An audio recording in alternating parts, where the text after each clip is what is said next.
That round guy with the bald head, super fiery, that was the coach of the Washington team for a long time. You guys said was a good guy. He was like, I fucking hated that guy. I thought Bruce Bordeau, yeah, Boudreaux. He's liked by his players. I thought he was hated. I thought. No, he's liked by his team.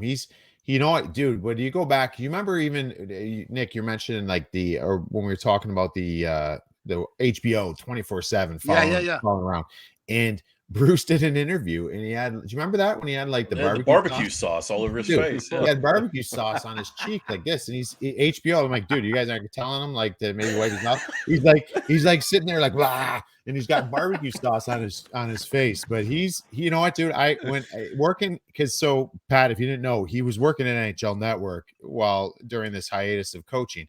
So I'm working there with him, and it's hilarious. Like. He sits there because he's really short, right? And he's a bigger man, and he's sitting in his chair.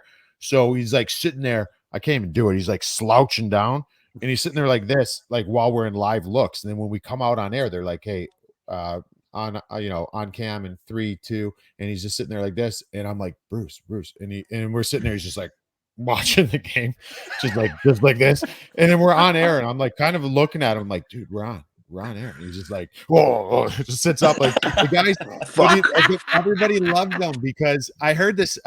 So we had Moose on. I heard Moose was on another podcast. He told this story about Bruce and the Minnesota Wild. The Minnesota Wild had a sleep doctor come in talking to the team when Bruce was coaching there, and the sleep doctor comes in. He's talking to the team. Bruce is not in the room. Bruce comes in the room like halfway through the meeting, sits down in the one corner of the room. And the boys said, like, I don't know, maybe 2 minutes after Bruce comes in, the gentleman that was the sleep doctor was like, Coach, how much time do we have? And there's no answer. He's like, Coach, how much time do we have? And the boys said they looked over, and he's like, he's in the like theater room sleeping. In like 2 minutes, they're listening to the sleep doctor. Bruce is out, but that's what he brings, dude. He's like just real, like he's just absolute beauty. That's what he brings. Fucking naps and fucking barbecue sauce turn the team around. Coach, Naps